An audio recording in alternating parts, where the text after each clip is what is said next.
Hey everybody, Konoja here. Welcome back to the Mindcrack server. That skeleton's on fire. How's everybody doing? It is Tuesday today, and we are going to continue progress on our Guano Connection Bridge. Is that not what I called it? I thought I called it something else. The Guano Connection, that's what it was. That's what it was. Before we begin work though, I must do my maintenance for the day. Apparently, this is a mechanic of Minecraft I had forgotten, is that the mycelium spreads onto grass. I thought it would only spread onto dirt. I definitely had that backwards. Does that mean if, like, the mushroom biome we were near, does that mean that will eventually, like, overtake the forest next to it? Didn't really consider that. I didn't really consider that that's probably why most of the mushroom biomes are islands instead of on land. But yes, I am going to keep the mycelium under here and work at keeping it at bay. Where did that noise just come from? What? Oh, there it was again.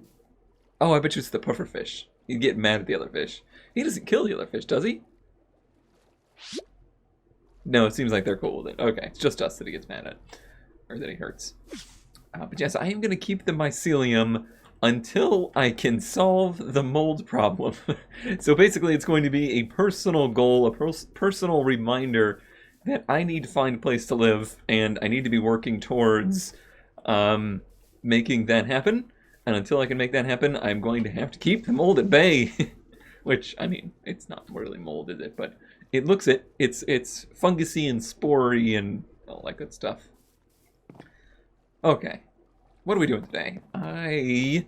First off, I need more concrete, because we need to make some foundations on the other side to begin the next stretch of bridge. And I think the next stretch of bridge actually goes quite some ways. But for me to make concrete, I need gravel. And there is a very large source of gravel very near to us. If you haven't been watching the Good and Jeff series recently, or haven't caught any of Brian and Ryusuke's streaming on Mindcrack, the amount of progress that has happened over here is staggering. Brian and Ryusuke took it upon themselves to, mostly Brian, but Ryusuke has been helping, and I've stepped in on occasion. They've taken the task of clearing the ocean, draining the ocean. Those are the words I was looking for. So they are draining the ocean. Doesn't sound like that difficult of a job, but it really is. It involves a lot of sand, a lot of placing blocks, and a lot of sponges. And it has made a huge difference on the scale of this farm. They've already made a ton of progress, but it's not even, I think, maybe just barely halfway drained. And, yeah. That's a lot of wheat. That's going to be huge. I cannot believe the size of this thing, and I cannot believe how much progress. 6, 9. Thanks. I can't believe how much progress they've made. Oh man, that scared the shit out of me. I was so confused why I didn't fall, too. Woo! Woo! Well, that got the blood pumping. Woo! Okay, this is not a safe work environment. I guess it is. There was a ladder there, huh? Why didn't... Oh, I see. I was holding shift, but the ladder overtakes the shift. That's what happens. Okay, lesson learned, and that took a couple years off my lifespan. Yeah, like I was saying, they've not only drained the ocean, they've also filled in the sides with glass and are getting it ready for the eventual clearing. And they got a lot of work. Good and Jeff still have a lot of work of clearing the land, but the ocean certainly was the biggest hurdle there. I'm gonna go down to the end because I'm curious how far they have to go yet. Because I think they went ahead and did the entire side. But apparently I can't go that way. This is very unsafe work environments here. Is that the end right there? I think so. I was watching them a little bit while I was out west. Watching them, watching Brian mostly fill in over here, but they were working on the end here, and I think I convinced them to move it one further. This is the last block of the farm, but I was like, yeah, you might want to give them an extra block just in case the farm actually wants to be used for something. If it doesn't just immediately crash the server, like it probably will. So yeah, it's one block longer, but this is it. This is how incredibly large this farm is. And that's how much progress they have made. It's getting close. It's getting really close. Still a long ways to go, though. I don't foresee this project series going away anytime soon. However, down below, no fall damage, no fall damage, no fall damage. Down below, because this is the bed of an ocean, ocean beds are full of gravel. And I need some gravel. So I'm going to come over here and quote-unquote help them. I don't know what the squares are for. Oh, I know what the squares are for. That's where they were placing the corners. I think Ryusuke had come through and he did the square pattern so that they could see where all the squares needed to be for the sand. So it's not a big deal if I get rid of those. But yeah, I'm going to come over here and, just help a little bit. Helping them clear out the area. No reason of personal benefit. Nope. Just has to do with me wanting to help out. I just need some gravel, really. I got this haste beacon going on over here, so... Oops! Sure, this was here. How much did I already get? I already have a stack and a half. I really don't need that much. 2 stacks of gravel would probably do it.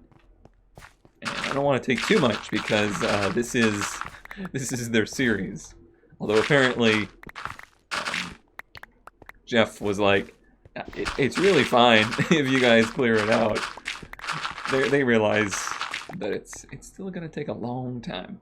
Alright, that's already 2.5 stacks, so we're all good there. I won't take too much. And that will give me enough materials for the sand? No. What's it called? Concrete. The concrete that I desire. Okay. Alright, well, let me head back to the guano connection and we'll get to work. And I did write out some topics for today so that I could, more, what's the word? More, I want to say fluently, but that's not really the right word. More cohesively get through my thoughts of the PAX expedition. Alright, let me go ahead and craft up some concrete powder. Alright, we got ink sacks. Let me drop off this flint I won't need. Someday I'll make some arrows, maybe. I won't. And drop off some random cobblestone, not those. And anything else extra in my inventory? I don't really need to carry this kelp around. Carrying kelp. Let's see, anything else extraneous? Is that the right word? Sounds like it. Some touch of pick. I don't really need to hang on to you right now. I do want to combine that infinity bow someday. I don't really need the shears right now. I don't really need the fences right now. Okay. And that should give me enough room. So I already had 9. Let me grab some of this. I never exactly remember the recipe for concrete. I just kind of have to put the items into... Oh, the sand's over there. Into a workbench, and then magically things come together. Alright, so let's get some more dye. 19, that seems like plenty. And then it's like 4 and 4? Yep, see? I have no idea what I'm doing, but it always ends up working out. So that's That's, is that exactly 2 stacks? Did that really work out that way? Because I had some in my inventory? Beautiful. Alright, well 2 stacks sounds like it should be enough for quite a bit of progress once we get to that point. And we've got more to work with. Plenty more to work with.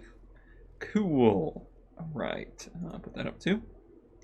And then I got some orange on me so that I can use it for marking out the lands. Because that's what I need to do now is mark out the next bit of our expansion. The surveying needs to be complete. Those are the words I was looking for. Alright. Well, while I'm doing that, how's about we do some more West Adventures talking. So I'm going to go a little bit chronologically to some degree. So first off, I flew out of Orlando, which is a pretty good haul for me, and I had planned on driving and parking there. That's what I did for the Mindcrack Marathon last year, but at the last second, Slag decided that he was willing to drive me down there, so it was a, let's see if I remember, it was a 7 a.m. flight, I believe. Yes. And because of the time zones, it's like a 7 a.m. flight, but you actually arrive at 9 a.m. because of the 3-hour dealio. 1, 2, 3, 4, 5. You were orange one. There. Okay. So yeah, it's a huge time loss on the way there, and then on the way back, obviously, it was the opposite. That's the way that time works. But what it meant was, because I arrived on Tuesday, I was actually arriving a day early compared to the rest of the people that I was staying with. And the rest of the people I was staying with was Yole, Powers, Mock, Brian, and somewhat less cubes. But that house was basically, it was an Airbnb kind of situation, but it wasn't available until Wednesday. I flew in a day early because there was a possibility that I would need to meet the person in the morning sorry, math and me, you know how that goes. There's a possibility that I needed to meet them in the morning to get the house unlocked and whatnot. That ended up not being the case, so Tuesday ended up kind of being a free day, basically. So they ended at like 9 a.m. Seattle time, and from there got picked up by the Kurt J. Mac. How do I do this? 1, 2, 3, 4. Okay, this is going to be one of the water ones for a column, a pier, whatever we call these. Piling, maybe? So that day, I didn't really intend on doing very much. However, for whatever reason, from like the second I got there, the main thing I wanted to do and the main inspiration I got was to work on Kurt's Corolla. Like, as soon as I saw it, basically, I was just like, yep, this thing's cool and I want it to work. I guess some of that is because I do feel 1, 2, 3, 4, 5 here. Oh, I've been doing this all wrong. Yeah, it's supposed to be on the 6th one. There's supposed to be 5 in between. Whoops. That's not a big deal.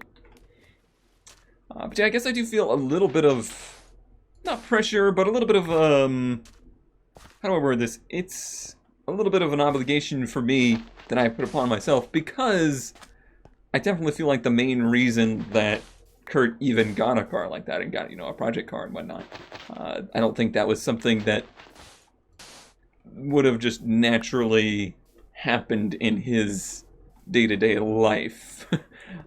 Influence. I was the influence there. So, more than anything, I just really wanted it to be, and I want it to be, something for him to really enjoy and to fully get to experience why I thought he would enjoy it.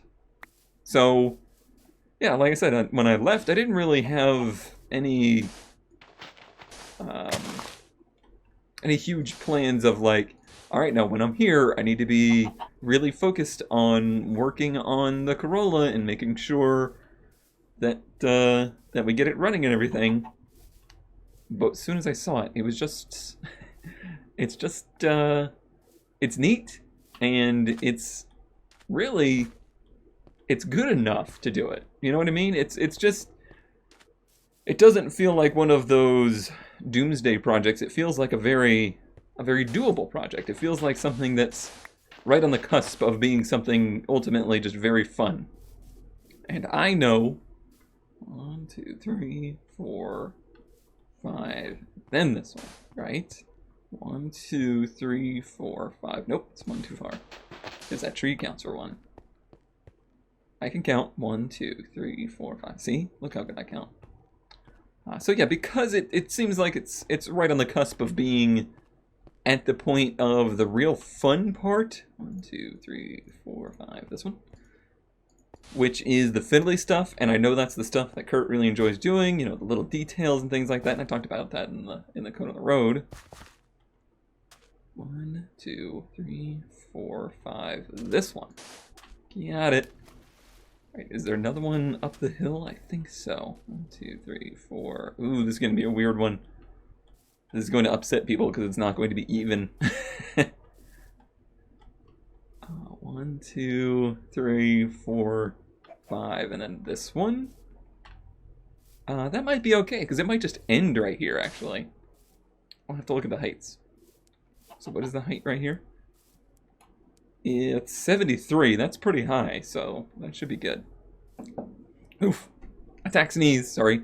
Yeah, a big thing I wanted to do was help him gain trust in the car, because if he trusts it, he's going to trust himself working on it more and stuff like that, then he's going to have more fun with it. And I do think I was able to do that. So even on day 1, just taking it out, you know, on little drives and doing little fiddly tuning and stuff, getting his bumper installed, overall, I think it was a nice positive start to the week, and it was good. And then for day 2, that's when, quote unquote, the PAX house started. And we'll talk more about the PAX house on our next day here of work on well, that's not true. The next Minecraft day? Yeah. There's Mindcrack days and there's Minecraft days, and those work on different calendars, apparently. Or maybe maps, if you're Justin. Alright, let's get to work on making our pilings down there. And the PAX house. It was an Airbnb, my first time ever staying in an Airbnb. And that's a cool concept. Way more enjoyable than hotels. Like, for me, it took out a huge portion of the stress of traveling. I would say I would probably look for doing that in the future in any other, you know, travels that I might do. Just because you don't have to worry so much about the hotel experience. You don't have to worry about, you know, maid service and all that stuff. You don't have to worry about people close to you, I want to say roommates, but not really roommates, hotel mates, other hotel goers near you, being annoying and loud and stuff like that. It was, I mean, maybe it was just a good experience for my first experience here, and maybe it's not always like this, but it was great. The place was amazing. Like, the house, Yole did most of the work on, like, securing the house details and whatnot. The house was amazing. It was on, what was the bay called? I wrote it down. Elliott Bay, overviewing the Olympics in West Seattle. And it was a very old house, built in 1927, but it had been renovated and, you know, made to be modern and whatnot. And it was just really the perfect house for the situation. We had plenty of room. The people that rented out were very easy to work with and everything. It made for lots of fun jokes because it was a $1.27 million house. And none of us are people that live in $1.27 million houses. So we were kind of pretending to be, you know, that kind of person for the weekend there. I guess the extended weekend. And yeah, it was just a very cool place. I love old houses. Like, I really like, much like I like old cars, I really like old houses, especially when they've been, you know, kind of modernized a little bit, which that one certainly has been. So I need to check what height this is. I think it's 66. It is 66. Good job, Emery. But yeah, there's just so much charm in an old house. It feels livable, whereas new construction houses always feel so stale and then just stagnant and not comfortable to be in. This house didn't have that feeling at all. So cool place. Really, really enjoyed it. So great job to Yole there for basically picking that, because the rest of us were too indecisive to help with that process, which was a theme of the weekend. I mean, 4 people is about the maximum of a group where the indecisiveness of the group is going to drive everybody insane. Anything more than 4, really anything more than 3 is almost too much. Oh, this one doesn't even need one. Interesting. Boy, what is that going to look like? I don't know. We'll see. So yeah, I would say... Oh, this one doesn't even need one either. Oh. I got all this concrete for no reason. I would say if you're looking to travel with groups, maybe just keep that in mind, that keep the size of your group as small as possible, because you're going to have a better time. Having a good time, which was said a lot and is drilled into my brain now thanks to Brian. Brian actually joined us late. Well, didn't join us late, but he committed late. He didn't know he was going to PAX West. I was a little worried about that Brian character. He seemed shady. No, I was a little worried about it being awkward for him, because the other group, like myself, Yole, Powers, and Mock, all know each other pretty well, especially from previous PAXs, PAX South. Never had stayed together or anything like that, but you know, we know each other. We know what we're like. So it wasn't, for me, it wasn't very, I wasn't very nervous about you know, staying with them or having any issues. But for Brian, not really knowing the group as well, I just hoped that he had a good time. But yeah, it seemed like everything worked out there, and this is self-setting concrete. It's wonderful. I like that it makes the concrete sound instead of the concrete powder sound. Whoop! Don't drown now. So yeah, that ended up working out fine. I hope. I haven't really talked to Brian in depth. You know, we are very much so people that like to shoot the shit, me and him, whenever we get on call together. So I'm sure we'll have our discussions about that eventually. The biggest thing, the difference between us is the fact that Brian is what I would call a foodie. He's a person that enjoys food, and when traveling wants to experience the cool foods and whatnot.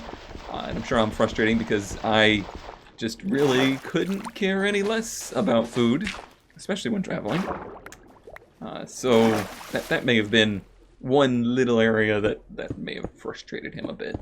Also, Brian is a planner, and I would say I'm somewhat a planner, but like I mentioned before leaving, when it comes to traveling, I really just like to go with the flow. And I kept reiterating that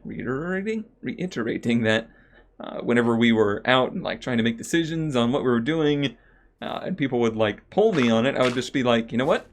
Whatever we do, I'm gonna be fine. You know, I'll be happy. No matter where we go for food or whatnot, or whatever our plans are, I just kind of go with the flow. I was just happy to be there. I was happy to be away from here. I was happy to be with, you know, friends and whatnot, and having social interaction on a level that I was comfortable with. interacting with people in real life that I interact with online all the time. So there wasn't much we could do that I was going to be unhappy about. So, you know, whatever we did was fine. But not everybody is that way, and I think it's primarily just, I don't know, confusing or off-putting to people when somebody is that non-committal. Or maybe not even non-committal, Kurt. More just like nonchalant about it. But yeah, I think we all just tried to be as willing to be the wind, as I was saying. You know, be ready to change our plans to fit other people's plans as possible. We tried to work with each other to make sure everybody had as much fun as possible, and it was great. That crew is quite an interesting group that has formed over the years. It's been very interesting, and it is it's a difficult dynamic in this industry, if I'm going to speak like a businessman, in that sometimes you leave the back door open. No, sometimes, ooh, maybe don't read too much into that. Sometimes fans become friends, sometimes fans become acquaintances, and some fans are just fans. And that just kind of happens naturally. It's not against anybody, and it's not... I try my best to balance it as much as possible. There it goes. The mold is spreading. You know, I just try to be as open as I can and accessible. But there are people that through just finding my content or watching my videos and then, you know, being patrons and then being on Discord and stuff like that over the years have become people that I consider close friends of mine. It is very strange and a little awkward for me that those same people that, you know, support me and are fans of my content are also friends and you know, just interacting with them as a friend, but yet knowing that, oh, this person also like watches all of my videos and knows probably more about me than maybe some of my closest friends here know about me. So it's an interesting dynamic for sure. It's difficult to balance, but it's very worth it to balance. And that group is definitely very much so part of that community. Those are people that went way above and beyond to get me out there for that trip and made all of that possible. Not just PAX, but everything that I did there. So I'm definitely in debt to them for that, but you know, I know they do it because they want to, not because they have to. And it's just really nice. I was a little disappointed that I didn't get to spend more time with other people that were out there that, you know, were fans or just, you know, community members and whatnot. I feel like that part of it was much more reduced than PAX South, which is surprising. But I think that's because there's so much less to do at PAX South. Wow, that's a lot of mobs. The PAX West experience was so much like Cone and the others in the group, like Mock and Powers, experiencing Seattle and the Pacific Northwest.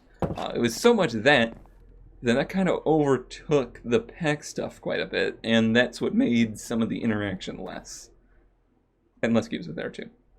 Alright, well, I didn't get through all the rambles I wanted to today, but that's fine because tomorrow is another day here on the Mindcrack server. Thank you as always for watching, and I will see you next time.